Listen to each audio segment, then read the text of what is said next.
श्री ऋषिकेश महाराज जी के चरणों में दंडवत प्रणाम और धीरेन्द्र महाराज जी के भी चरणों में दंडवत प्रणाम। महाराज जी, मेरा आपसे ये प्रश्न था कि जैसे हमारे पुराण शास्त्र हैं और उन सभी में ये लिखा हुआ है कि जो हिंदू धर्म है, सनातन धर्म है, हम सभी नारायण और ब्रह्मा से ही उत्पन्न हुए हैं, मगर मैकॉले की शिक्षा पद्धति में जो पढ़ाया गया, और जैसे कि हम लोगों ने पढ़ा, क्योंकि मेरा तो कोई जनेऊ संस्कार नहीं हुआ, मैं क्षत्रिय हूँ मगर अभी नहीं हुआ है, तो पढ़ते समय उसमें जो बताया गया है कि इंडस वैली सिविलाइजेशन जो है वहाँ से हमारा उदय हुआ है, या हड़प्पा मोहनजोदारो जो है हम लोग वहाँ से आए हैं, तो क्या ये सत्य है या जो पुराणों में लिखा है कि वो सत्य है? बैठिए। मैकाले की 3 सी का ज्ञान है आपको? हिंदुओं के अस्तित्व और आदर्श को विकृत विलुप्त करने के लिए मैकाले ने 3 सी का आविष्कार किया था, क्लास एंड को एजुकेशन, क्लब और कोर्ट। मैकाले के द्वारा ये 3 सी का आविष्कार किया गया हिंदुओं के अस्तित्व और आदर्श को विलुप्त करने के लिए। आधुनिक विधा से क्लास एंड को एजुकेशन, क्लब और कोर्ट। मैकाले को क्या माना गया? मैकाले को कौन पूछता है? हमारा जो सिद्धांत है, दर्शन, विज्ञान, व्यवहार, तीनों दृष्टियों से इतना पुष्ट है, 1 अरब मैकाले भी आकर के डमाडोल नहीं कर सकते। उत्पत्ति का विज्ञान सुनो, उत्पत्ति का विज्ञान, स्थिति का विज्ञान, समृद्धि का विज्ञान, निग्रह का विज्ञान, अनुग्रह का विज्ञान। आजकल ये जो पृथ्वी है, भगवद गीता के 8वें अध्याय का गणित की दृष्टि से अध्ययन कीजिए।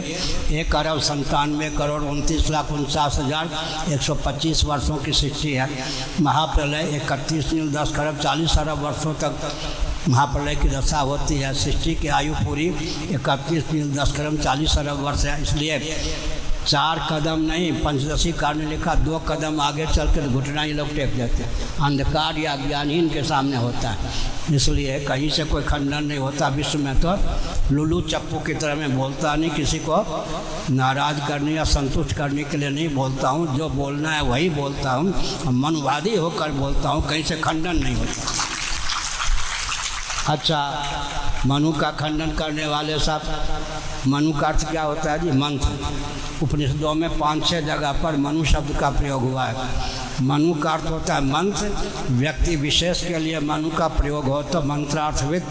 भगवान शंकराचार्य महाराज ने लिखा, शतपथ ब्राह्मण में लिखा गया है, मनु ने जो कुछ कहा भेषज है, औषधि है।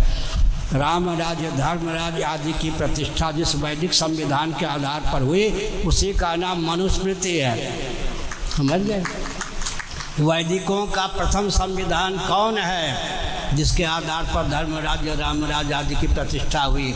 वो मनुस्मृति। मनु को गाली देने वाला मनुष्य ही नहीं, मनु की परंपरा में जिसका जन्म हुआ वो मनु। और मनु के बाहर कौन है? बृहदारण्यक उपनिषद का अनुशीलन कीजिए। बृहदारण्यक उपनिषद में लिखा है, श्रीमन नारायण के नाभि कमल से सर्वजीव घनात्मक, सर्वदेव घनात्मक ब्रह्मा जी की प्रथम अभिव्यक्ति हुई। ब्रह्मा जी ने योग बल से स्वयं को मनु शत्रुपा के रूप में व्यक्त किया। शत्रुपा ने योग बल से स्वयं को 84 लाख योनियों में संभावित स्त्रियों के रूप में व्यक्त किया। मनु जी ने स्वयं को योग बल से 84 लाख योनियों में संभावित पुरुषों के रूप में व्यक्त किया।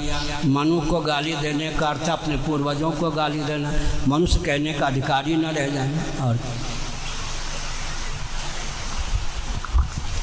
मैकाले, काले में हटा दो, काले झंडे हैं सब।